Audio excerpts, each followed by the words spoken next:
Hi everybody, and welcome back to another episode of Magnificent Math with Mrs. Murray. Bum, ba, dum, bum. Today's lesson is going to be looking at linear inequalities in two variables. So basically they're going to be linear graphs, okay? The only difference between these equations and or these graphs compared to ones that we've looked at in the past is that there's an inequality sign, and you should know that an inequality sign just is those greater than, less than, or equal to signs, basically. So what we're going to be doing is graphing these inequalities, and this time we're going to be looking for a solution region. So we're going to find an area like this that's either above the graph or below the graph that satisfies the inequality. And that's called our solution region. So it's the set of points that satisfies the inequality. And in order to do that, the first thing that we have to do is determine what the boundary line is, and that's what defines the inequality. Basically, that just means that we're going to graph the equation in y equals mx plus b form. Okay, the line is going to be solid if the inequality has the less than or equal to sign or greater than or equal to sign. And if we're using just less than or greater than signs, it's going to be a dashed line. Okay, so keep that in mind as we're working through this. Something that's going to be helpful as you're working through this too is to be using a test point, and we'll get into this with the examples as we move on. But it's a point that is not on the boundary line that's used to determine the solution region. So it cannot be on the boundary line. The reason it can't be on the boundary line is because we already know that all of the points on the boundary line are part of the situation. Okay, if it's a dotted line, though, it's not going to be included, so it helps us to choose something that is not on the boundary line. Okay, that helps us be certain which area of the graph that we need to be shading. So remember that to graph a linear equation, you're going to use slope-intercept and graph the y-intercept with the slope, or you can find the x and y intercepts in order to graph that. And then just remember that when multiplying or dividing both sides of an inequality by a negative number, you have to flip the sign. Okay, so that's just a little bit of review and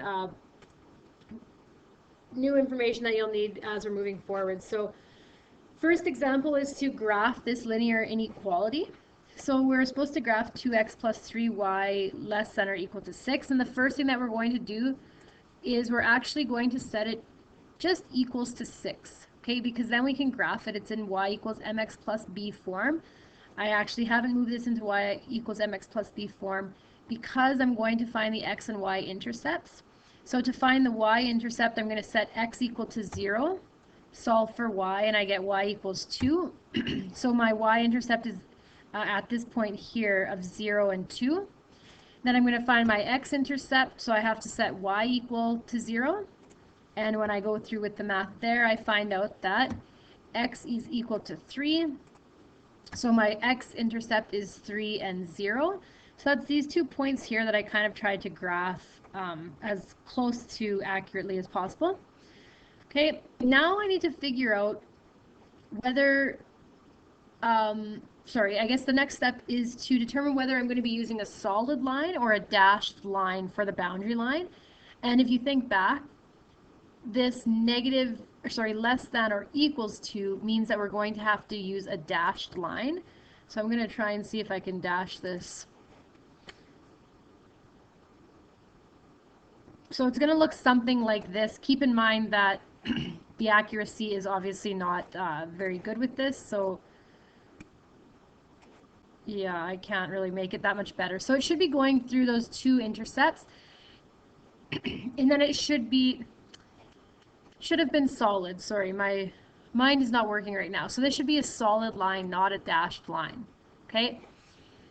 From there, we're asked to determine if the point -2 and 4 is part of the solution. So that's at -2 and then +4.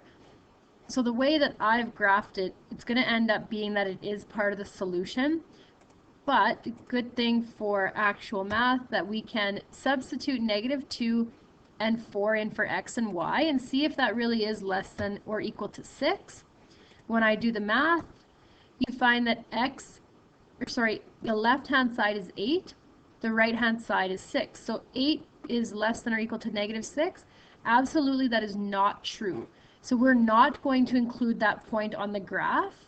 I'm just going to try and move this down so that it can look a little bit more accurate. Okay, so we're going to go to -2 and then up 1, 2, 3, 4. That part is not included in the graph. So what we're going to do is we're going to shade the region underneath the graph, and that's going to be our solution region. Okay, obviously my shading is not as good as yours, and then once again, this should be a solid line. Okay, so moving on to the next question, we're asked to graph this equation.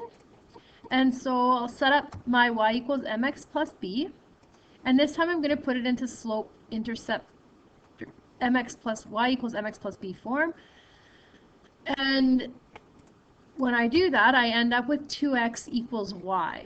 So I'm going to try and attempt to graph this for you guys. So our slope is 2, our y-intercept is 0. So I'm going to go right here at the origin for our y-intercept, and I'm going to go up 1, 2, and over 1.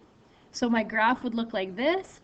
It's does not include the equals 2, so I'm going to try and dash my line.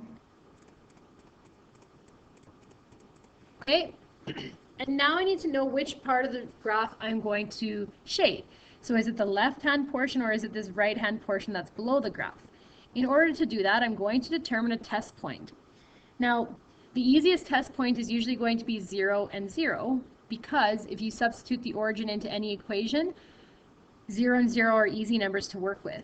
But remember, we can't choose a test point that lies on the boundary line, and we know because this has a y-intercept, 0, 0 lies on the boundary line. So we're going to choose the next easiest one, or which I think is the next easiest test point, and that's 1 and 0. Substituting those into our inequality, we find that the left-hand side is 10, which is greater than or equal to 0, which is greater than 0, and that is true. So this test point is going to be included in the solution. So we find that test point of x being 1 and y equal to 0, which is right there. Okay, and then we're going to shade everything underneath that because any of those points will satisfy this linear inequality. Okay, you're going to come across situations where you are given a graph and then you need to write the inequality based on the graph. So just from being given the graph, you should know how to find out what the linear equation is for that. So we're going to use this point to start, and then this point here. Okay, so from here, if we go up 1, 2, 3, 4, and over 2, we find out that the slope is equal to 2, and this is our y-intercept at 1. So our y-intercept is 1, and we should at this point be able to come up with our equation. So the equation is y equals 2x plus 1.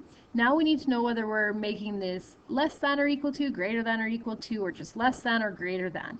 So it's a dashed line, so we know that for sure it's either going to be greater than or less than. Now to figure out which one is correct, what we're going to do is choose a test point again, and this time 0, 0 does not land on the boundary, so it's an easy one to pick. So we substitute 0 in for y and 0 in for x. And then we find what we need to figure out is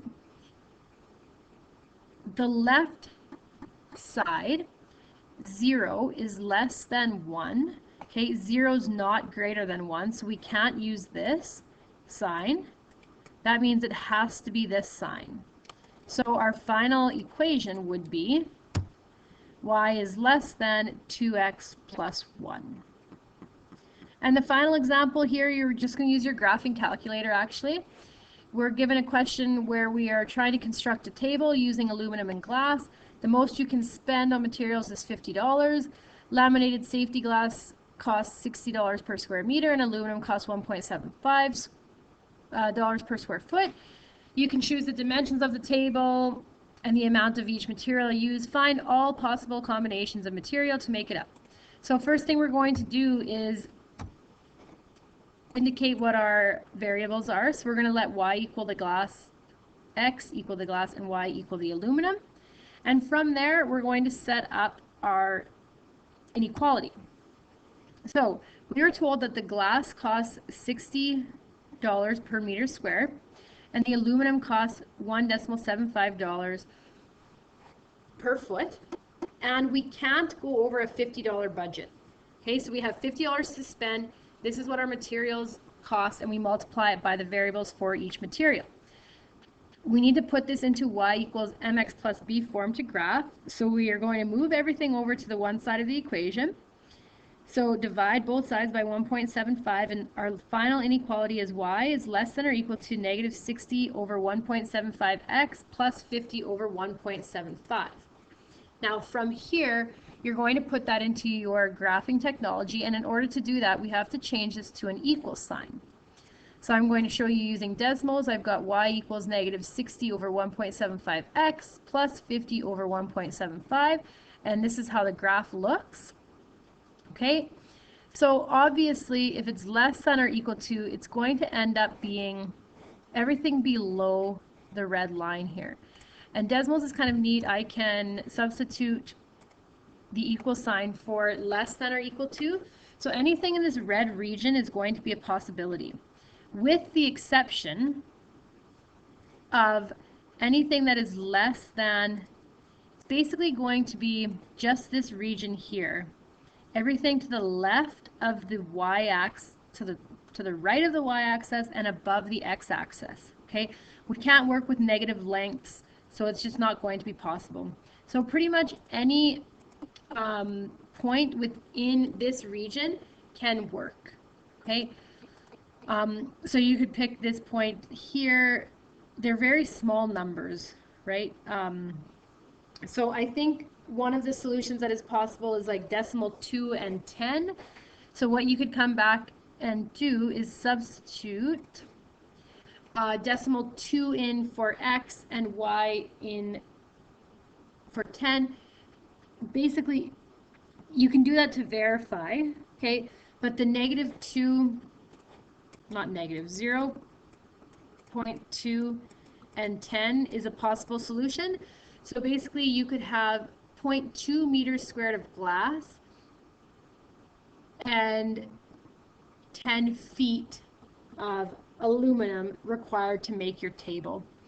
Okay, so this one again is using the calculator. These other ones that we were using are using our previous knowledge of knowing how to graph linear equations, and then we're just analyzing the inequality sign and finding which region satisfies the inequalities. So I apologize for the big mess. It's quite messy. It's really hard to try and draw these things using a mouse. So hopefully you were able to bear with me and understand exactly what is going on. We'll see you tomorrow in class.